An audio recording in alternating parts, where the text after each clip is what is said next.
Hello sports lovers, I'm Med and welcome back to Med Sports TV. In today's episode, I'm going to talk about the trilogy that happened at the T-Mobile Arena, Las Vegas.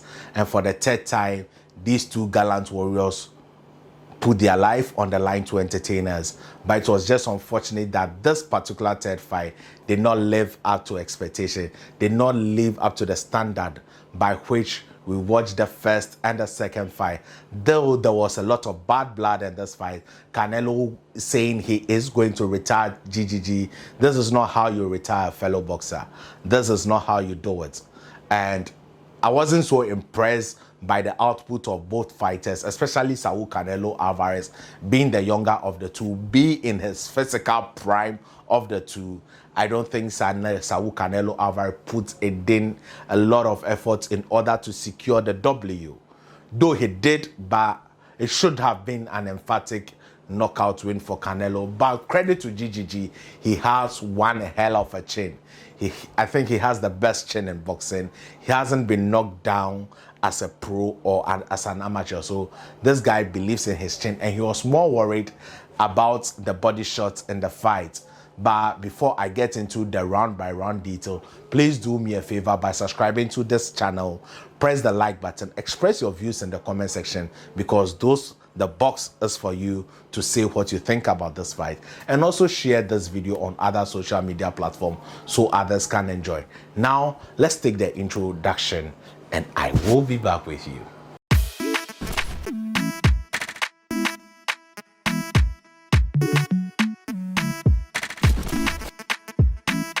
Thank you for sticking glued to Med Sports TV, Africa's first choice online sports portal.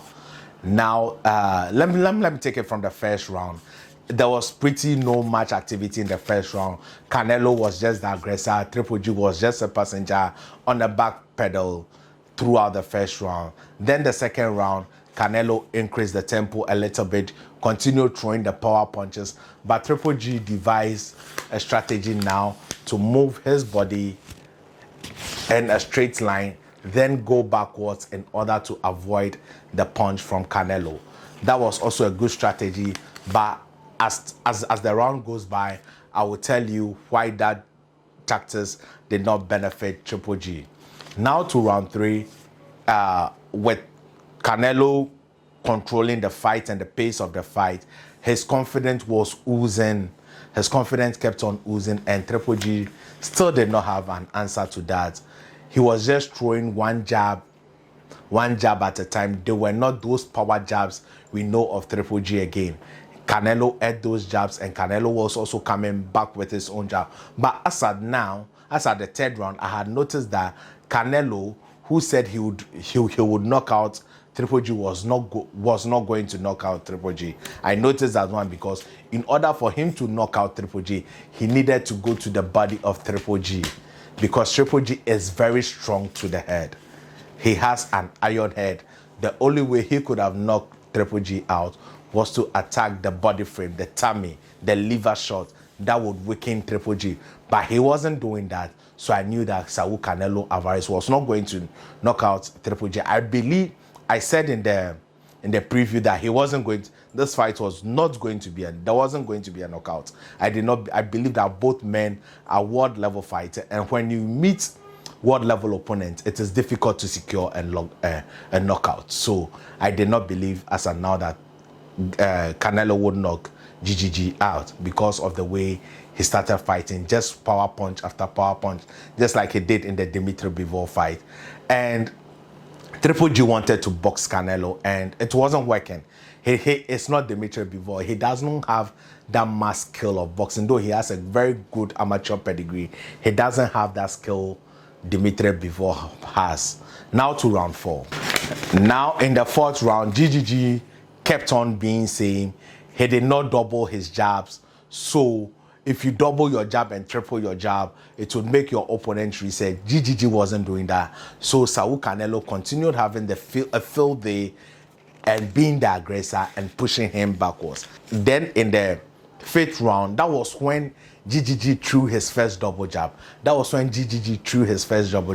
I thought he would continue with the double jab, but after one or two, he became lackadaisical because he was so scared of being knocked out. He did not want to get knocked out, and he wasn't also doing much in terms of offense, because now let me go to the movement when he was doing in the straight line. When he turns his body in the straight line to avoid the punch, right? He moves backwards. Now, a 40-year-old man does not have the reflexes of a 35-year-old or a 32-year-old, which he had when he was in his physical prime. So when he moves backwards, though he avoids Canelo's shot, he is not in a position to land a counter shot of his own. Though GGG is also not known as a counter boxer, puncher or a boxer, like Floyd, when you miss, you pay.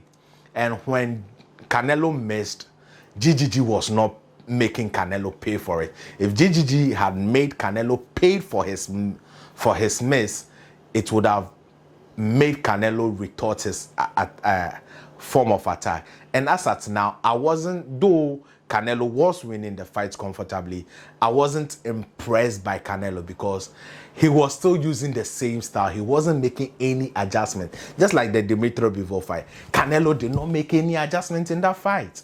He did not.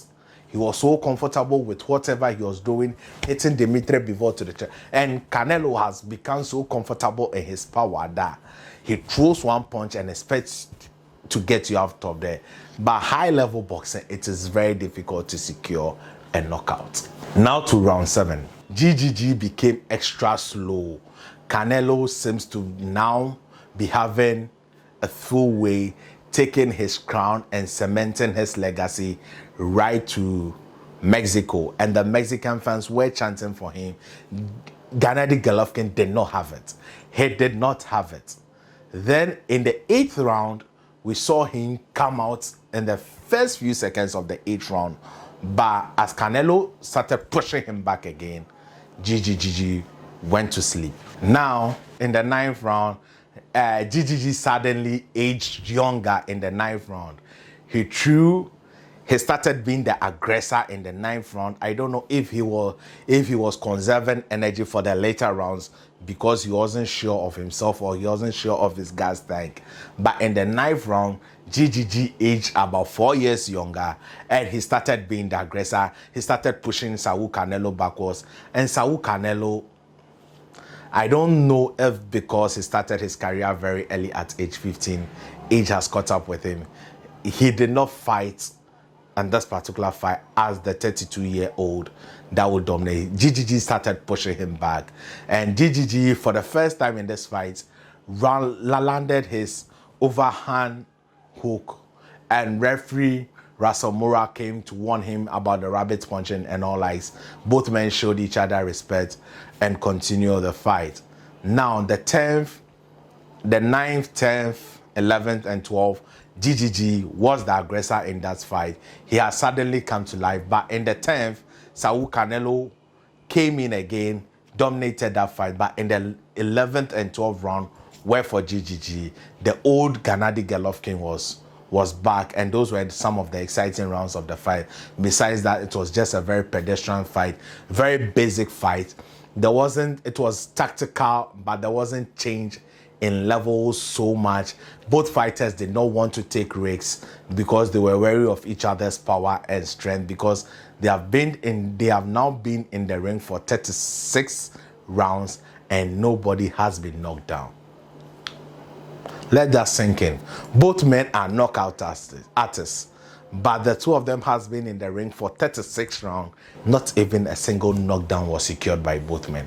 But kudos to them. I think after the fight, they showed each other great respect. Great respect. That is what warriors do. The hug. And for the first time, GGG accepted the result that he had lost. He congratulated Saul Canelo Alvarez. And if you remember from the second fight, GGG did not stay to do a review. He walked out on Max Kellerman of HBO, who is now with ESPN. He does this show, Max on Boxing. Check it out on ESPN. It's a very great show. He walked out on him. The interview did not come off. But I think this fight did not live up to expectation. It was not a classic. And like Eddie Hearn said, Eddie Hearn just did his job. He is saying it just like a fan, but he did his job by providing these two gentlemen, these two gallant warriors, the opportunity to face each other in the square circle. They did, but the quality of the fight did not live up to expectation. It was too tactical, it was too cautious. Nobody was willing to take the risks. Nobody was willing to push it to the next level. But in all credit to Saul Canelo Alvarez, a win is a win. But let's look at the judges' scorecard. 114, 116, 112, 115, 113, 115, 113. So that means if Gennady Golovkin had won another round, this fight would have been a draw, and that would have been a lot of controversies, because I had Saul Canelo Alvarez dominates from round 1 to round 8. So if Gennady Golovkin has started putting his effort, let's say in the 8th round, we would have been in for a very big upset, and we would have been talking about a 4th match, which nobody would not be interested in. But kudos to both men. They are all going back to their families. Gennady Golovkin has stated that he is going back to 160 to continue campaigning. He has done a lot of boxing, over 20 world title fights in the middleweight, one of the greatest middleweights of all time. I think if he's unable to become undisputed in the middleweight division, he should just set off to the sunset, retire, enjoy time with his family, because he has given all his best to the sport, and he shouldn't make the sport retire him. But with Canelo, he says he has a wrist injury, so he would be out for a very long time. His doctor said the surgeon would determine how long Canelo would be out, but he is looking at 6 to 8 weeks. But Canelo says his body needs a rest, and he has fought so much for the past 2 years. He has put in a lot of effort. Remember, he fought 3 fights in 11 months. Then Dimitri before Gennady Golovkin. He has done a lot. He has taken on a lot of challenges. Let's give him a break. But I think the David Benavidez debate continue. If this had been David Benavidez, Canelo wouldn't have it easy in the ring. But styles make fights in boxing. If you know that there's a cliche, your style and my style would determine how exciting. You may be a very good boxer, but one particular bad boxer would beat you over and over again, no matter how talented and good you are. One person would just have your number and will beat you over and over again. So thank you for watching. Stay positive. If you've not subscribed, please, what are you waiting for? Support Sports TV. Press the like button, and also share so others can enjoy. Don't forget to press the notification bell so that any video we load, you'd be the first to watch. Thank you. Stay positive. Au revoir. Bye-bye.